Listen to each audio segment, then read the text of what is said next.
Zanzibar Jam is coming May 29th through June 1st.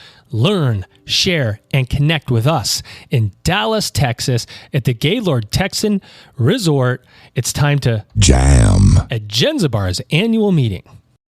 Welcome back, everybody. It's your time to EdUp on the EdUp Experience podcast, where we make education your business. This is Dr. Joe Salustio back with you again and again, continuing to do what I love, which is to talk to today's higher education leaders about what's happening in our industry and give you multiple perspectives, not just from institutional type, which we have interviewed for-profits and nonprofits and public and community colleges and rural and tribal colleges and HSIs and PBIs and all sorts of institutions, but from the leaders themselves.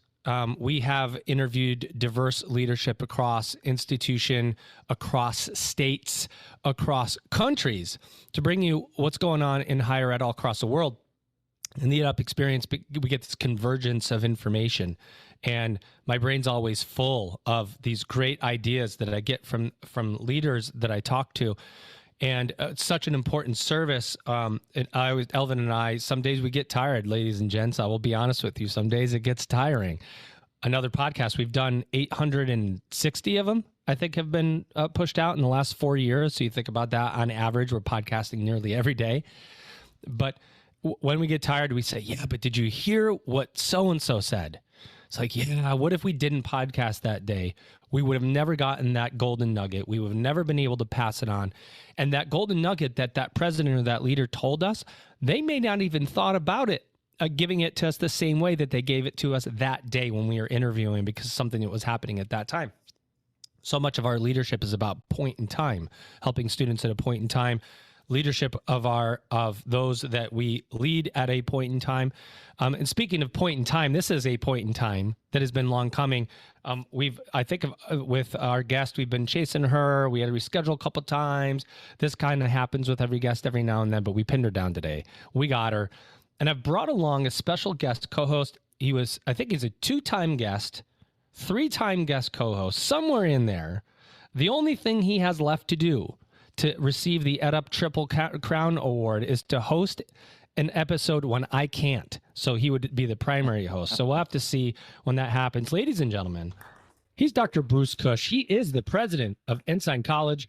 Bruce, welcome back. Thank you. Great to be with you again, Joe. Let me know when I actually have a cold. You could just do this one on your own if you want to get. No, that's all right. It's too late. Always a pleasure to have you with us, Bruce. How's it going? Great. Yeah, excellent. Things at Ensign going well? City. Yeah, things are doing really, really well. We're happy. Lots of progress and lots of fun things going on. Well, Bruce, our guest doesn't know this, but Bruce emailed me and says, I have a ton of questions for our guest today. I was like, dude, I got some too. You got to let me get in a couple. No, but he's got a lot of questions. I think this is going to be a great conversation. Let's bring her in right now.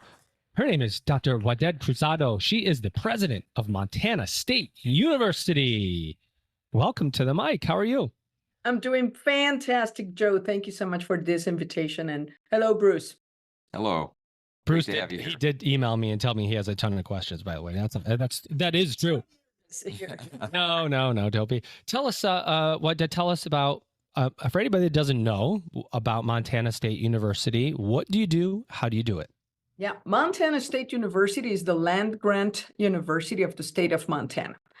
That means that we're part of a group of universities that were actually established by Congress back in 1862. So before that time, most colleges and universities were private. Most colleges and universities were reserved for people coming from wealthy families who could afford tuition.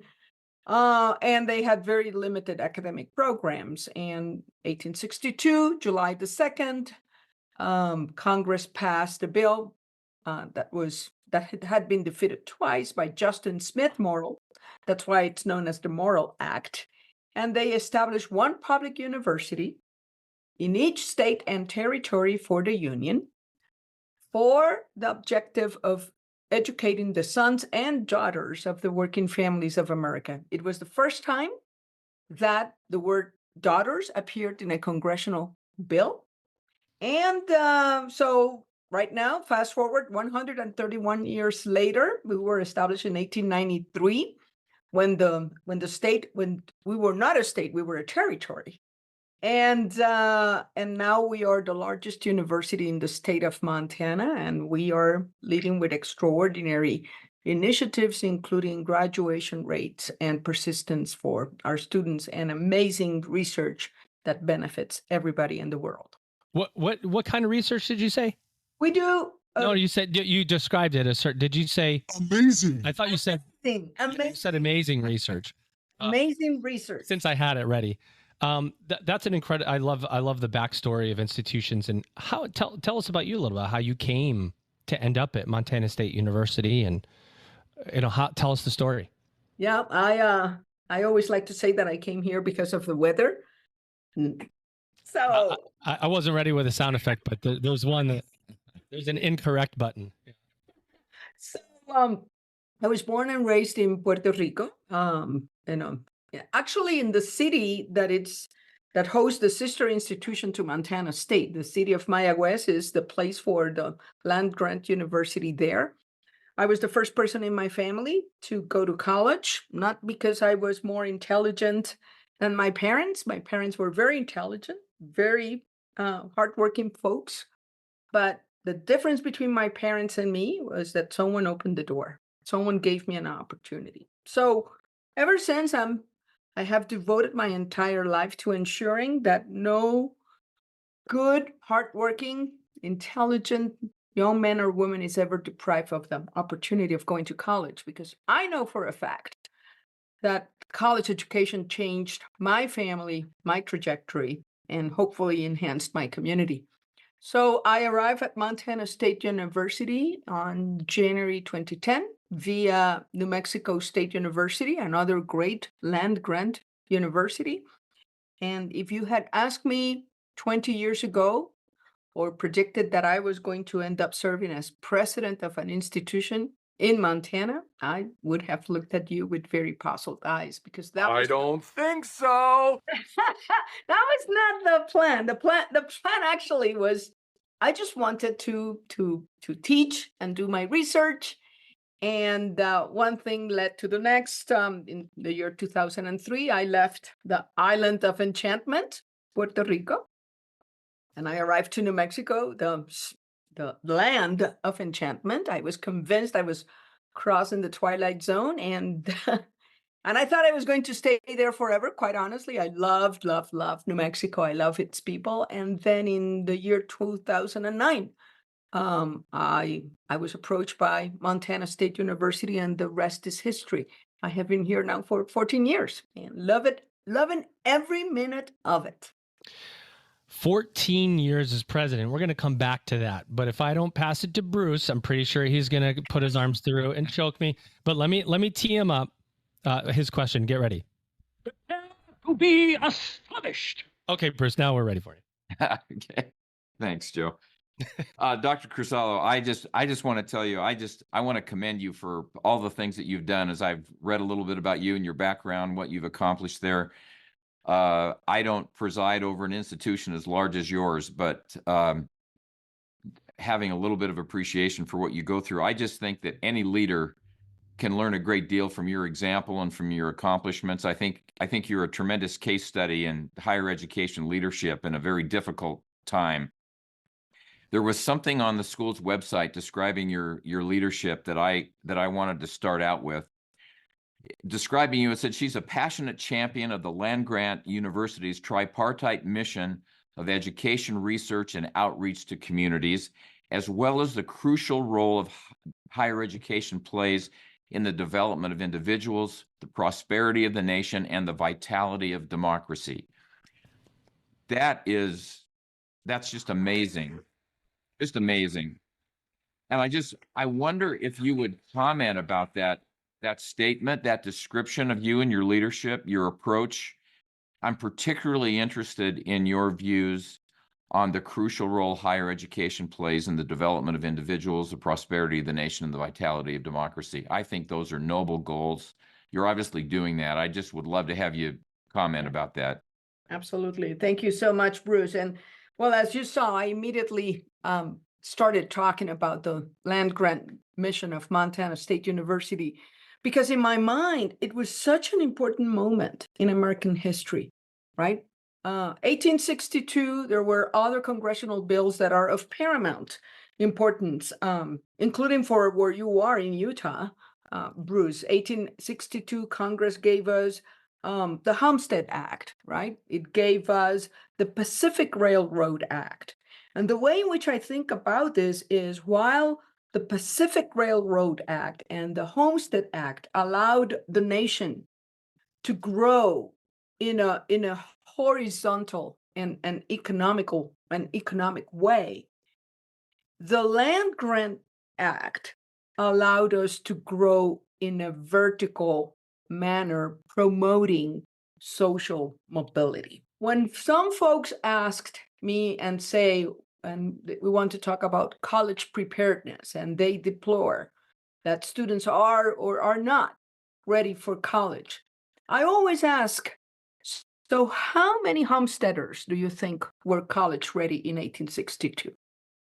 Right? Not that many, and we were undaunted then. To me, that is the most important part about our commitment to democracy.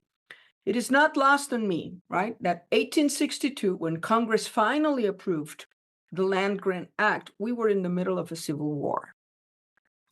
It was the best time for Congress or for Congress people to say, no, not now, let's delay, let's talk about it after the war.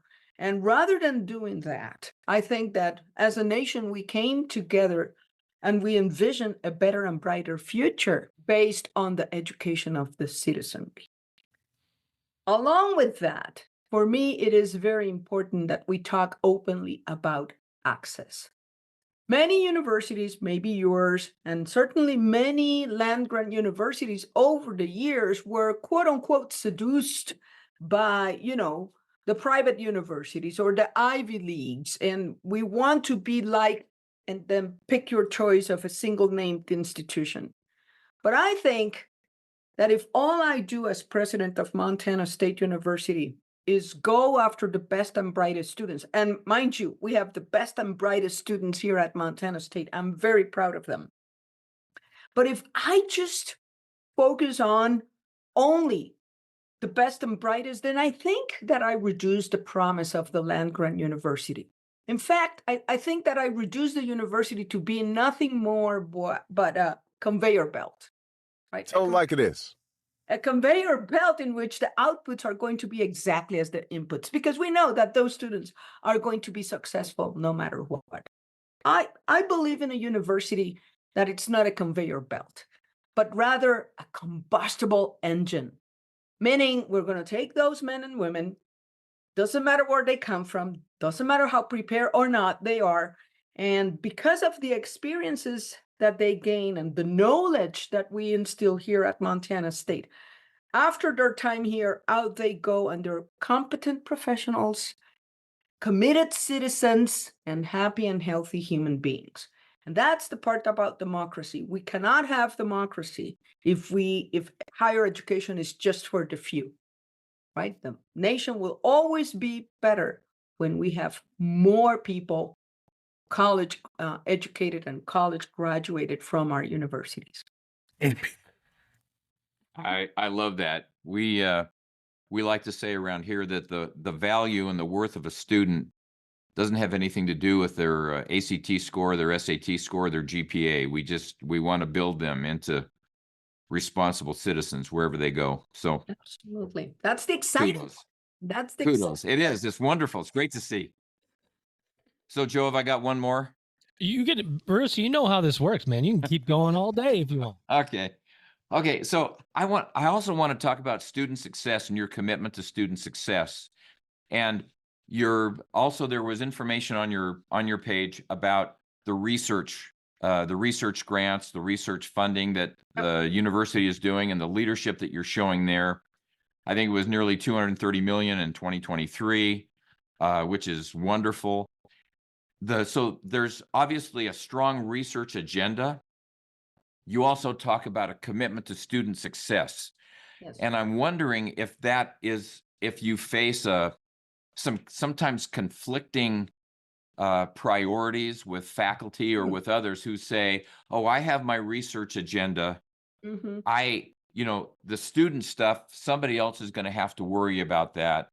So how do you balance the priorities of faculty that want to focus on research and the effort that it takes to help students succeed? I think some places those may be conflicting priorities. Yeah. But it appears that you've done a really good job at figuring out how to balance that. And I'd love to have you comment about that. Absolutely. I think where we have found the magic formula is it's in the integration, right, of teaching and research and outreach, so that they are not seen as competing efforts. In a way, it's fascinating, Bruce, because we have our work cut out for us.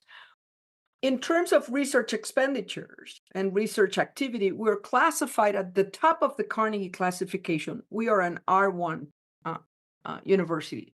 But what is also fascinating about Montana State University is that, also classified by Carnegie, we are predominantly undergraduate. Predominantly undergraduate. So that means, right, that we need to do far more with those students, and our faculty understand that we cannot just pretend that graduate students or others will teach those students. It is everybody's responsibility. So what we have done is that we have put in place a very robust undergraduate research program.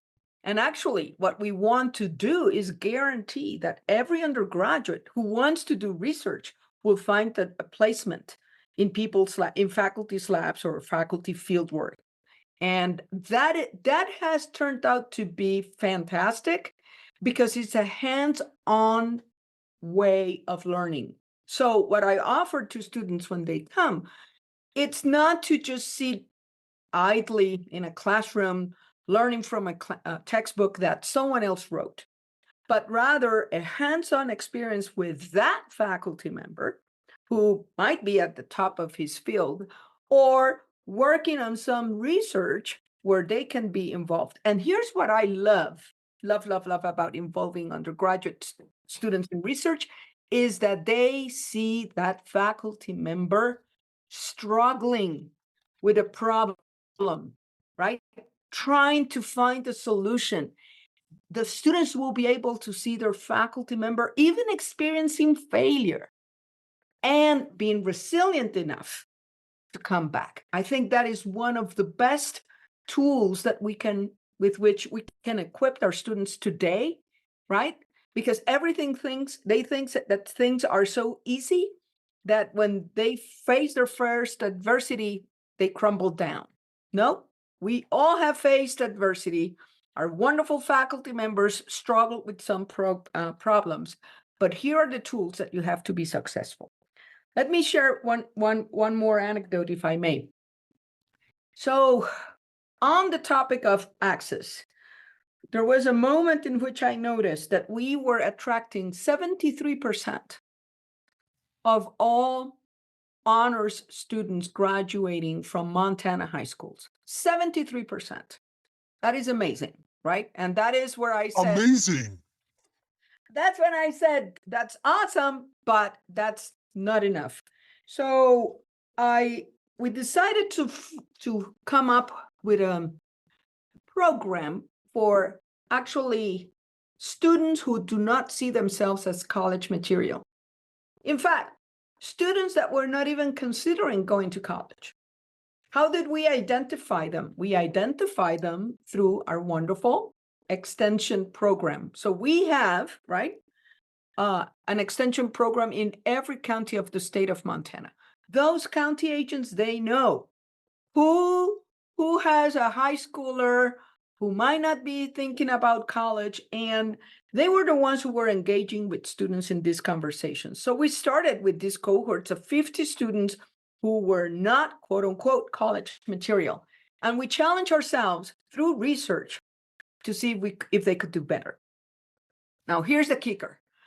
We wanted to name that program something appealing and name it after an alum. And we found that example in Maurice Hilleman. example. So Maurice Hilleman, very quickly, a son of the Depression. His twin sister died when they were born. His mother died 2 days later, and he was raised by his uncle, who lived in a chicken farm. That part is important. This is in Miles City, Montana, right after the Depression. Growing up in Miles City, Montana, young Maurice's highest aspiration was to work in the most amazing department stores that was recently opened in the 1930s, J.C. Penney. Yikes! And I'm sure he would have been absolutely fantastic. But his uncle saw something else. His uncle drove him in his pickup truck to Montana State. They found a fellowship, a scholarship, I should say, because they were so poor they could not afford the $5 credit tuition that we had at the time. Fast forward 4 years later, Maurice Hilleman graduates at the top of his class in microbiology and chemistry, is admitted to University of Chicago, becomes a vaccinologist. Remember the chicken farm? But not any vaccinologist. Maurice Hilleman discovered the vaccines for rubella and meningitis and pneumonia and hepatitis A and hepatitis B. In fact, 8 of the 13 vaccines that are administered to our children were discovered by Maurice Hilleman. A total of 40 vaccines by the time he died in 2009. So there you have it, a son of Miles City who did not see himself as college material, turned out to be the man who has saved more lives in the world because of the vaccines that he discovered. So that's what we challenge our students with. When I called Maurice's widow to see if we could use his name, she asked, is this for talented young men and women in the sciences? And I said, no, exactly the opposite. This is for students who do not think that they can make it academically. Fast forward, what has happened? The program is a great success. We ask students to enroll in 15 credits. We ask them to graduate in 4 years. We ask them to work for the university, tutoring and mentoring those individuals that come behind them.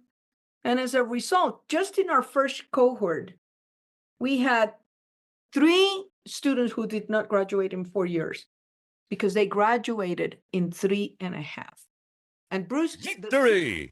the 3 are young men. You know how difficult it is to graduate young men. So that's how we are putting together research and teaching. Some of the most extraordinary mentors are the most talented faculty researchers that we have at Montana State. Did you know that Genzibar has helped more than 1,400 campuses worldwide transform and drive institutional and student success? If you want to learn more about Genzibar or get a more in-depth look at what's happening, join us at Genzibar Jam. in Dallas, Texas at the Gaylord Texan, May 29th through June 1st. Let's Jam. Well, you guys, this is wow. Before I ask a question that's not as good as Bruce's, I'm going to interrupt this episode for another installment of the EdUp Either Or experience. This is something that I started a couple of weeks ago, and this is a way we find out more about our guest and our guest co-host, and we have some thinking music. I got to make sure I can play. Let's see here. Let's see if it works. Do you hear anything? Yeah. You hear some thinking music. Okay. I'm going to say, yes, pick this or that. Okay. I have a feeling you're going to say, Bruce, you are the weakest link. I could be saying that. But let's not assume anything here, Bruce. I'm going to give you a choice. You pick one or the other. If you say both, because you can't answer, you have to pay me $5. I will collect. I know your email addresses, so I will rack up, and I'm Italian. You do not want to owe an Italian. Okay, here we go. The first one goes to you, Bruce, and you guys going to answer the same questions. And we're going to start out easy. Bruce, Teams or Zoom? Zoom. Every day of the week, Zoom. What, Teams or Zoom? Zoom. Okay, we're going to go a little harder now. Bruce, table that or let's circle back? Circle back. Gives me the Eber-Jeebers. How about you? Let's circle back. Absolutely. Okay. Bruce, call or text? Probably text. Why did Call. call it? Call. Okay. Okay, now we're going to go the higher ed route. Ready? What Dad, we'll go with you first. Bursar or student accounts? Ah, goodness. That is fascinating. Student accounts. Bruce. Yeah, student accounts. What Dad, council or committee? Council. Bruce? Council. Stay away from that committee word. All right. What Dad, power skills or durable skills? Bruce. I like to just talk about skills. Yeah. Okay, that's $5. Okay. What Dad, student first or meet students where they are? Oh, student first. Bruce. Yeah, students first. Okay. You guys having fun? We'll do a couple others. Yeah, others. this is great. If you do student first, then you're going to meet them where they are. See how this works? Yeah, Okay. Well, okay. Well, we'll throw in a good one. What Dad, sitting desk or standing desk? Standing desk. We're seeing it right now. I know you gave me the idea. Bruce? I've tried standing, didn't like it, so I'm sitting desk. Okay. Here we go. What Dad, a couple more. Student service or student success? Student success. Bruce? Yep, student success. Okay. Some good terms for you. What Dad, lifelong learner or pre-K to gray? Bruce? I'm with Waded, lifelong learner. All right. Last one. We'll do what Dad, culture or strategy? Ooh, culture. Bruce? Yeah, culture all the time. Culture always trumps strategy. Well, there you have it, you guys. A little in-episode interruption, as we like to say. Now we know a little bit more. Oh, is the music still going? I got to turn that off now. I don't know how to. Okay, I turned it. That was fun, Joe. Get a way of how we think about the terms that we use in higher ed. I love the bursar and student accounts one because, and this is going to lead to my question, my dad, because that I find bursar to mean nothing. Correct. It means nothing. It only means something to us in the institution. And most people go, what does a bursar do? Yeah. So over your time of 14 years in a presidency, which you're bucking the trend, right? The trend is what, 4 and change as a presidency, maybe 5 years. And I've interviewed 270 presidents in the 4 years that I've been doing this. And one of the most common themes that comes out is you need 3 years just to get to a point where you can actually start enacting some level of significant change. 14 years is a lot of 3-year periods. So I interviewed a president not too long ago that had 19 years in the job. And I asked the same question. Have you had to fire yourself mentally and say, you know what? I've got to get out of this sameness. I've got to figure out how to look at things new. How do you do that? How do you stay fresh over this intense job for so long? Yep, 100%. You know, Joe, when folks invite me for leadership trainings or to talk with future presidents, and invariably the question comes about life-work balance. How do I do it? And I tell them, quite frankly, abandon all idea of a balanced life, particularly the first few years, right? I think it's the way I can talk about this, Joe, is a presidency is a book you're writing in chapters, right? And therefore, of necessity, there will be some changes in pace. So at the beginning, when you arrive new in the position, and it doesn't matter if you came through the ranks in that same institution or you were hired, like in my case, come fresh and new, it is important the first few months for the president just to immerse himself or herself just with tons of face-to-face opportunities. I mean, my first few years, it was intense. It was days of 14 hours, 15 hours, just meeting people, learning names, and trying to understand folks. But that's when you are putting together your building blocks.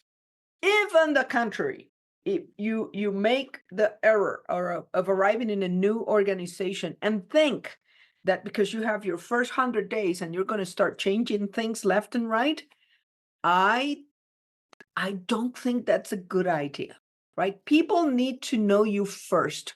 People want to make sure that you're for real. Individuals need to know that what you say is consistent with how you act. And that, my friend, takes time. So I do agree that the first 3 years are crucial in getting to know folks, also in putting your team together. As Jim Collins likes to say in Good to Great, right? Having the right people in the bus, in the right seat in the bus, not doing things abruptly, but learning organically about that organization, earning people's trust. That's the first phase.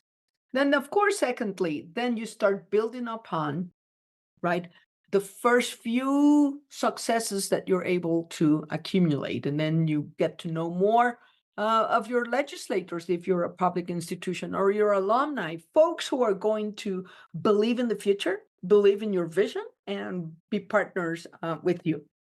I will say in my case, a wrench was thrown with COVID. With COVID, all of us had to reinvent ourselves.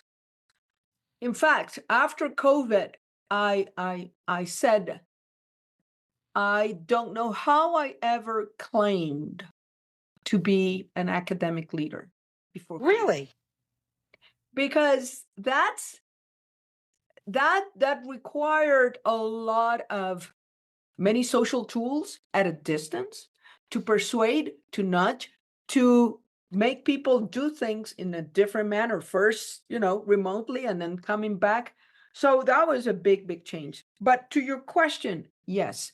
In fact, I don't think that I have fired myself, but I have challenged myself not to do the same things, not to take the same road to my office, or, stopping more and getting to do things as if I were brand new. So, for example, I just completed yesterday a new round of meeting with every single academic department, sitting down with the faculty. Tell me what's going on with you. Tell me about your accomplishments, right?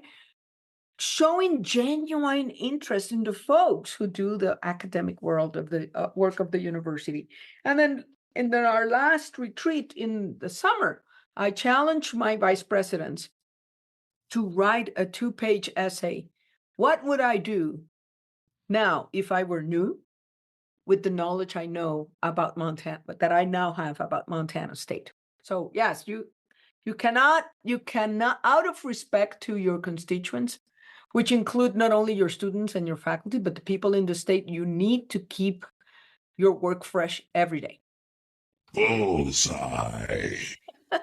I knew I'd get to use it. One quick note, and Bruce, I'll pass it to you.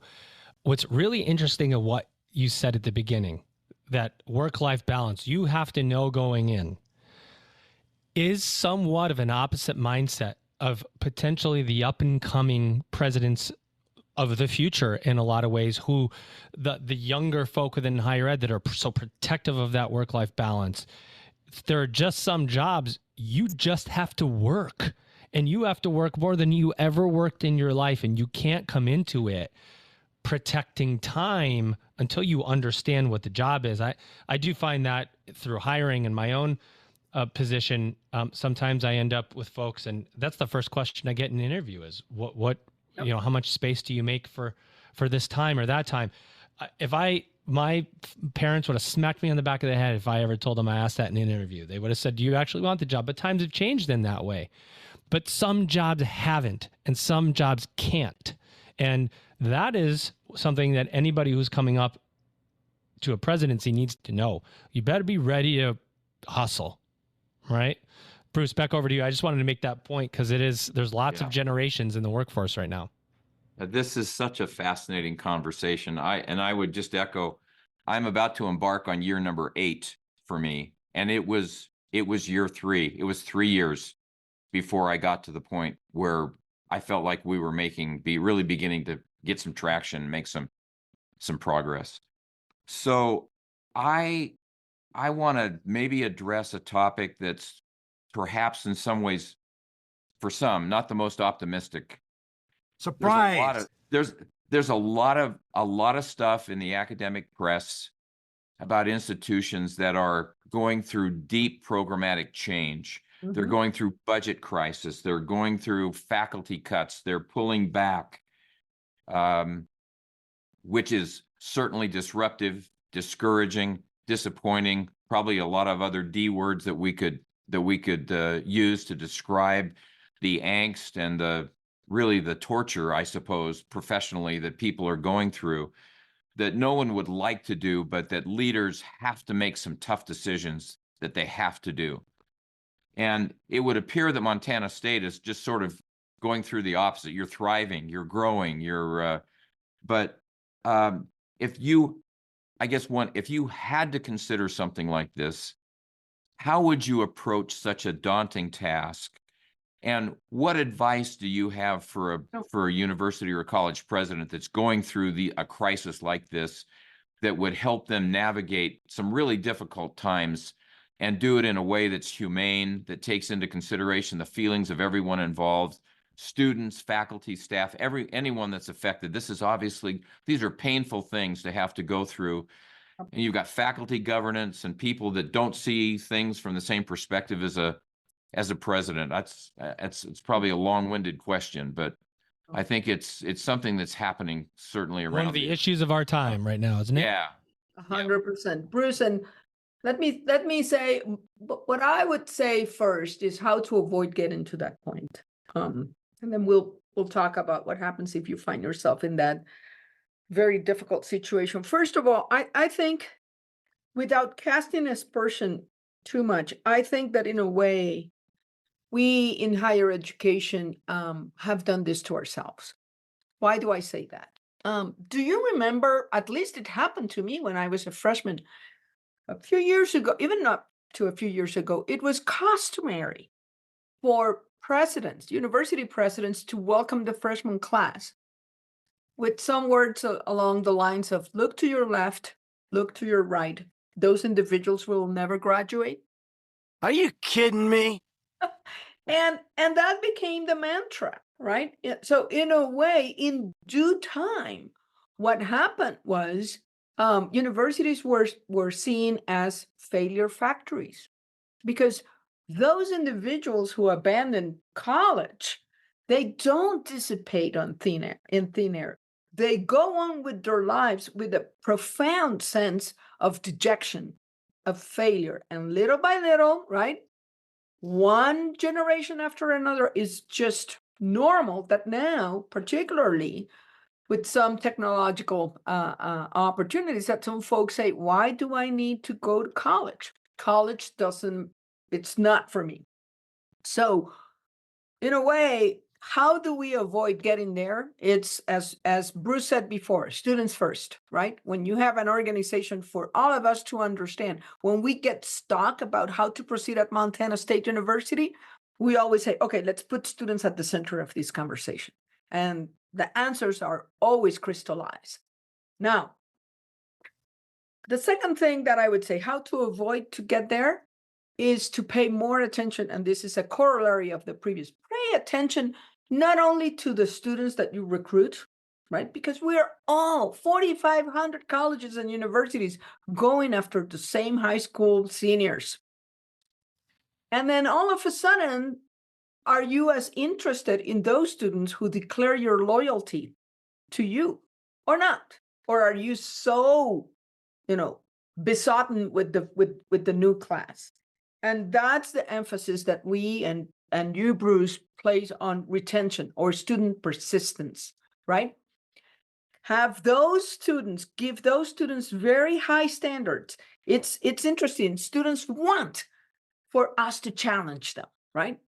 But also at the same time, give those students the tools to be successful, and make sure that those students don't leave campus until they graduate. I always say, when I welcome the freshman class, I tell the freshman class and the parents that I already love all of those students and I'm committed to them. But I want for each of them, to graduate in 4 years, to cross the stage and receive a diploma from Montana State University in 4 years. And I always get a standing ovation. Why? Because that's what parents want, right? To have structure, to help those students. There are always exceptions, but the majority of the students, there is no reason why they cannot graduate in 4 years. But there's a lot of discipline and a lot of structure that we have to put in place. 100%. What happens if you get to that? And the other thing is, you will never be able to out-recruit the students that leave the university, right? I love that is gold right there. Yeah, Truth. Right? that is That's it. absolutely true. You have 3 classes that stabilize your income. 3 classes if you pay attention to them. Finally, when we have had situations in which the legislature has made cuts, I have been in a privileged situation in which I have been able to write an email to everybody, tell them about what's going on, tell them about how much money that will be, and then make a commitment when I can to protect people's first. So just as with students, I'm going to try to protect our employees to the best of our abilities. Bruce, I was blessed in that my predecessors built a very agile machine, meaning, without getting too technical, that only 80% or less of my budget was tied to personnel. That means that I have a lot of flexibility, right? That there are one-time cuts that I can make that can allow me to protect people. But let's face it, many of our institutions are not like that. Many of our institutions, you have 90%, 92% of their entire budget is people, right? So in that case, I think that you said it, right? The most important thing is for the president to come out first, be very honest, show empathy, right? And to the degree that it's possible, sit down with those employees or those deans or those vice presidents so that they know what's the appropriate tone. The tone at the top is so important. But the most important thing that we can do is try to avoid getting to the point of no return, where you have nothing else to cut, when there are no one-time cuts, when there are no operational funds, and you have to go to people. Nailed it. That's tough, right? Yeah, that's very tough. Can't cut your way to prosperity. Cannot do it. Speaking of being prosperous, we want to make sure we protect everyone's time as we come to the end of this episode. We always end with Bruce. Unless you have any more pressing questions, I'm going to get to the final 2. But You go ahead, Joe. This has been great. We ask every guest, number 1, what else do you want to say about Montana State University? That is the question. Take it any way you want. Oh, come to see us at Montana State University. This is a beautiful place on the face of the earth. We have extraordinary students. They make my heart sing. Faculty that is just amazing. And just, again, what's not to love? We have hiking, we have fishing, we have skiing, we have every possible outdoor activity. And as I like to say, the most extraordinary and friendly people on the face of the earth.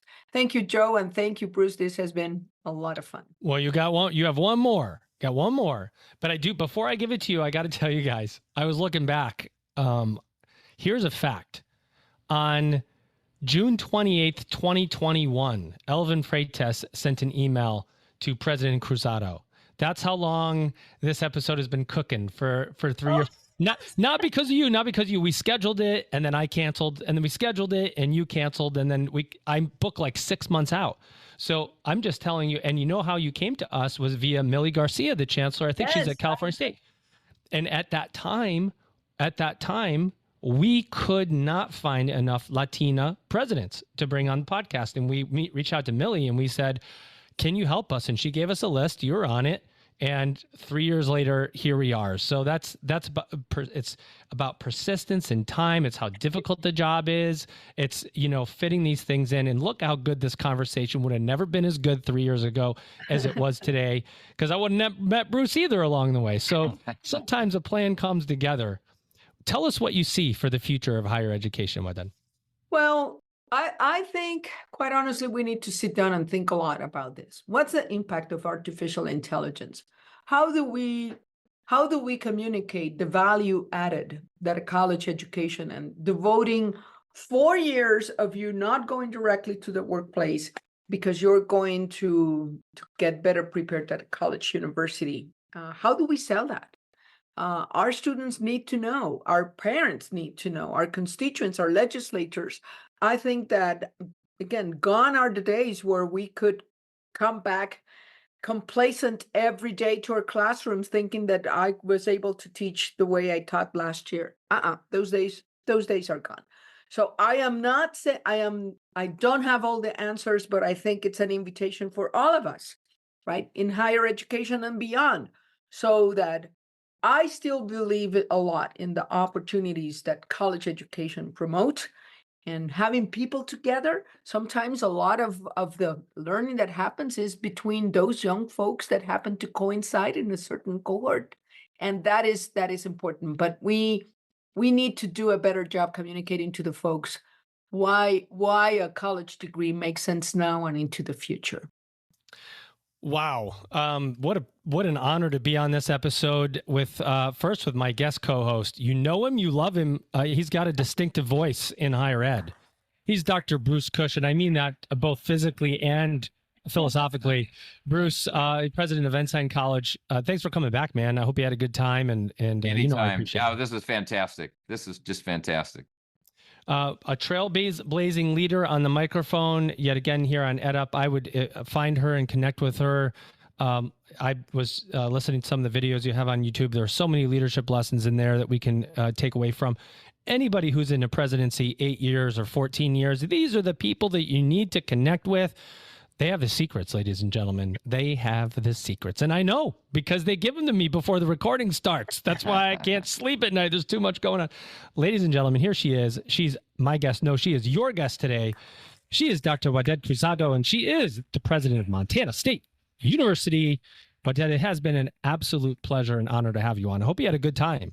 Oh, this was a lot of fun. It surpassed all my expectations. So thank you so much, Joe. And Bruce, I hope to see you soon. You're my neighbor. Yes, I would love to come and visit you, and I would invite you to come to Salt Lake City and see Ensign College anytime. We'd love to have you come. See, now you heard that, guys. We're still recording. These two are connected on the same email, so we'll do an EdUp episode a year from now and see how far we got with those visits. Ladies and gentlemen, you've just EdUp'd. What's up, everybody? It's time to jam at Genzabar's annual meeting at the Gaylord Texan in Dallas, Texas, May 29th through June 1st. Learn, share, and connect. The conference offers a wide range of learning opportunities for all Genzabar users. You can share your experiences to help others increase enrollment, improve retention and meet advancement goals, and connect. Find out how your colleagues are using their Genzabar systems, hear what's coming from Genzabar, and learn new strategies that can help your institution. Remember, it's time to jam at Genzabar's annual meeting.